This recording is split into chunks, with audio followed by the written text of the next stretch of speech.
नमस्कार, स्वागत है आप सभी का राष्ट्रवाणी में और मैं हूं आपके साथ सुमन। दिल्ली की राजनीति और देश की न्याय व्यवस्था से जुड़ा एक बड़ा मामला इस समय चर्चा का केंद्र बन गया है। दिल्ली उच्च न्यायालय ने आबकारी नीति मामले में पूर्व मुख्यमंत्री अरविंद केजरीवाल, पूर्व उप मुख्यमंत्री मनीष सिसोदिया, सांसद संजय सिंह और आम आदमी पार्टी के कई अन्य नेताओं को नोटिस किया है।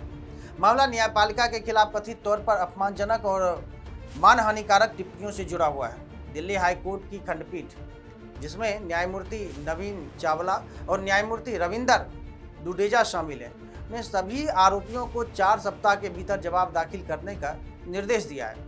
मामले की अगली सुनवाई 4 अगस्त 2026 को होगी। दरअसल यह पूरा विवाद उस समय शुरू हुआ जब आबकारी नीति मामले में सुनवाई कर रही न्यायमूर्ति स्वर्णकांता शर्मा के खिलाफ सोशल मीडिया और सार्वजनिक मंचों पर कई टिप्पणियां सामने आई। अदालत के अनुसार कुछ बयान और पोस्ट ऐसे थे जिनसे न्यायपालिका की निष्पक्षता पर सवाल खड़े करने की कोशिश की गई। 14 मई को न्यायमूर्ति सूर्यकांता शर्मा ने इस मामले में आपराधिक अवमानना की कार्रवाई शुरू करने का आदेश दिया था।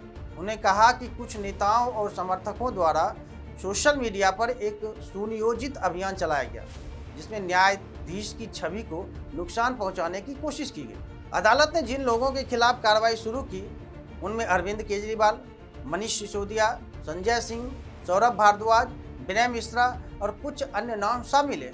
आरोप है कि इन लोगों या इनके समर्थकों द्वारा ऐसे पोस्ट और वीडियो साझा किए गए जिनमें न्यायाधीश को राजनीतिक विचारधारा या किसी विशेष दल से जुड़ने की कोशिश की गई। न्यायालय ने विशेष रूप से एक संपादित वीडियो पर आपत्ति जताई, जिसमें न्यायमूर्ति शर्मा के एक पुराने भाषण को संदर्भ से हटाकर पेश किया गया। अदालत का मानना है कि इस तरह की सामग्री का उद्देश्य जनता के बीच यह संदेश देना था कि न्यायिक फैसले निष्पक्ष नहीं होते हैं। न्यायमूर्ति शर्मा ने अपने आदेश में यह भी कहा कि अदालत की कार्रवाई ये छोटे छोटे वीडियो क्लिप सोशल मीडिया पर वायरल किए गए और यह समानांतर नैरेटिव तैयार करने की कोशिश हुई। अदालत ने कहा कि यदि न्यायपालिका इस तरह लगातार व्यक्तिगत हमले होते रहे और अदालतें चुप रही तो यह न्यायिक संयम नहीं बल्कि दबाव के सामने झुकने जैसा होगा। अब इस मामले में राजनीतिक रूप ले लिया है। भारतीय जनता पार्टी इसे न्यायपालिका का अपमान बता रही है, जबकि आम आदमी पार्टी इसे राजनीतिक प्रतिशोध से जोड़कर देख रही है। हालांकि अदालत ने साफ किया है कि यह मामला किसी राजनीतिक बहस का नहीं बल्कि न्यायपालिका की गरिमा और स्वतंत्रता से जुड़ा है। कानूनी विशेषज्ञ का मानना है कि भारत का संविधान अभिव्यक्ति की स्वतंत्रता का अधिकार देता है, लेकिन इसके साथ कुछ सीमाएं भी तय की गई है। किसी भी फैसले की आलोचना करना अलग बात है, लेकिन यदि किसी न्यायाधीश की निष्पक्षता पर बिना प्रमाण सवाल उठाए या सोशल मीडिया के जरिए उनकी छवि खराब करने का प्रयास किया जाए तो यह अदालत की अवमानना के दायरे में आ सकता है। इस पूरे मामले में सबसे महत्वपूर्ण बात यह है कि अदालत ने केवल सोशल मीडिया पोस्ट को नहीं बल्कि उनके प्रभाव को भी गंभीरता से लिया है। डिजिटल युग में कुछ ही मिनटों में कोई भी वीडियो या बयान लाखों लोगों तक पहुंच जाता है और इससे न्यायपालिका जैसे संवैधानिक संस्थाओं की विश्वसनीयता प्रभावित हो सकती है। अब सभी की नज़रें 4 अगस्त की अगली सुनवाई तक टिकी है।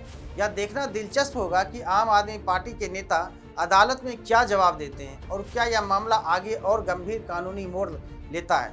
लेकिन इस विवाद ने एक सवाल जरूर खड़ा कर दिया है कि क्या राजनीतिक लड़ाई में अब न्यायपालिका भी सीधे निशाने पर आ रही है और क्या सोशल मीडिया के दौर में नेताओं की जिम्मेदारी पहले से ज़्यादा बढ़ गई है।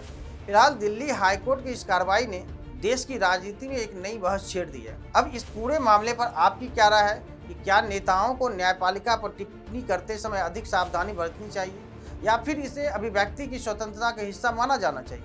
हमें कमेंट करके जरूर बताइए। तब तक के लिए धन्यवाद।